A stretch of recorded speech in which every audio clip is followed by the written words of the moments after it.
Hi, Renny. Thank you so much for having this conversation with me. I have to say, The Strangers was sheer terror. Good. I meant to do that. Now, this trilogy ends a long chapter of The Strangers. When you're wrapping a story like this, what feels most important to leave the audience with? The most important thing is to have a conclusion and leave the audience satisfied. And those fans who have followed this journey of this young woman through 3 movies, that they really feel like they are satisfied, and that hopefully they could never guess how this ends. But when it ends the way it ends, they feel, oh, that feels organic, that feels right. I'm satisfied, yet I'll probably go home and talk about this with my friends. And I did. Now the film deals with, and it was unexpected for me because I don't usually watch terror, but this was a psychological and physical terror at a very raw level. How do you direct something with that intensity while still honoring the human experience at the center of it? Because that's really difficult. It is very challenging, and it helped me a lot that I had an actor who really embodied this character, this young woman who has been victimized in a horrible way but refuses to be a victim and fights back. And I just, I realized that in a movie like this and in a series like the Strangers movies, you have to have your share of violence and action and jump scares and all these things.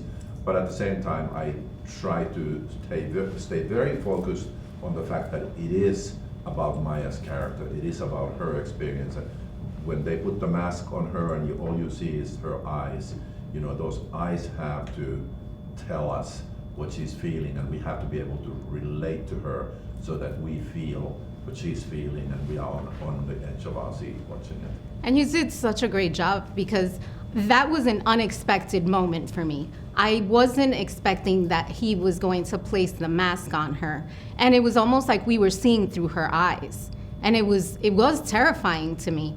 So and I want to make this point because I watched some of your interviews, and you've spoken about how sometimes leading audiences down an unexpected path, that's what's done in these types of movies, but then intentionally you break the rules and you surprise us.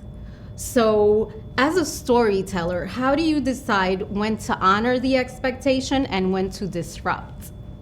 That's a good question. Thank you. It's really just instinctual, because you can't do it all the time. You can't make it a gimmick. Oh, I'm just going to mislead the audience and then I'm going to jump from here and surprise them. So it has to be organic to the character and the relationships in the movie and the story of the movie, and then you just try to pace it so that it's kind of like flip side of a coin, where comedy is on the other side. And like in comedy, when you set up a joke, you have to set it up, you have to lead the audience to a certain point, and then you give the punchline, which sometimes is a surprise, sometimes what you expect. This is the darker side of that, and you just have to know when to tell your joke and when not to. Wow, instinct, interesting. Now you've directed iconic films, as I mentioned before we started, across decades. Congratulations, you just have such an amazing career. Thank you. And it's an honor for me. What has changed most about the way you lead a set today compared to earlier in your career? I think I've learned and changed to a certain degree. I think that when I started my career, I was somewhat insecure, being a young guy coming from Finland to Hollywood, not knowing at all where I was, what I was doing, but having a passion for making films.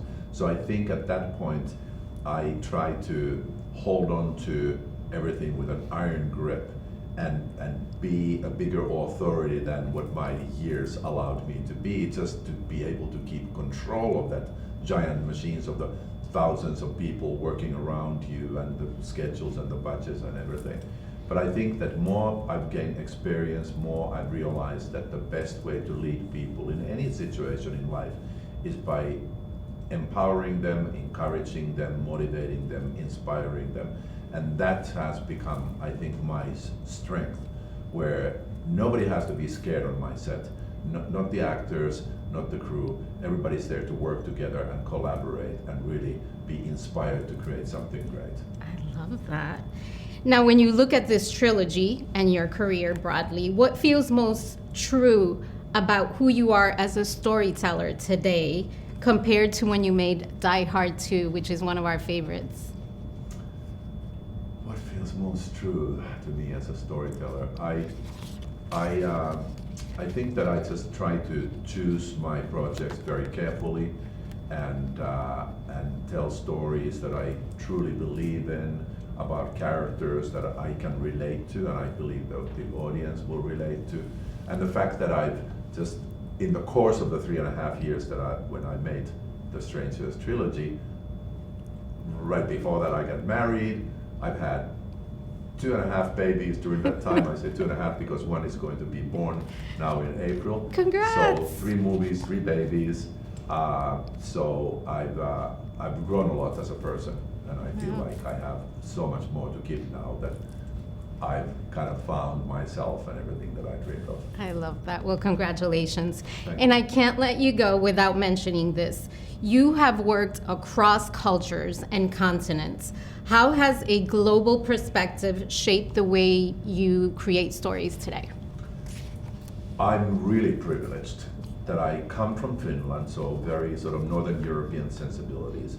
I've made my career in Hollywood, but I've shot movies all around the world, and in between, at one point, I lived in China for 6 years. Wow. So I've learned about different cultures, I learned about how people react to things, and the key that I've learned is that people go to the movie theater to experience something emotional.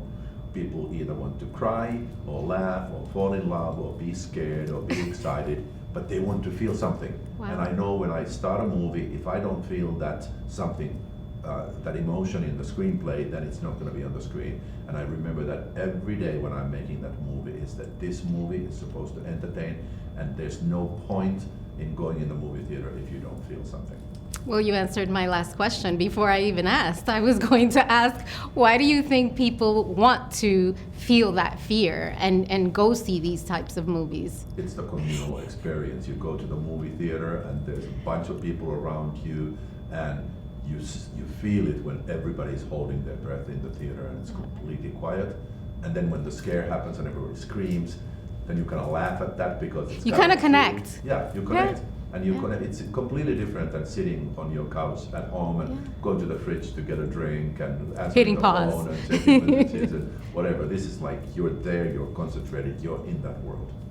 Renny, thank you so much Thank for, not just delivering The Strangers, but just an incredible career of making us feel something. Thank you so much. Thank you so much. That's Thank so you. sweet. Thank you. That was. Thank you.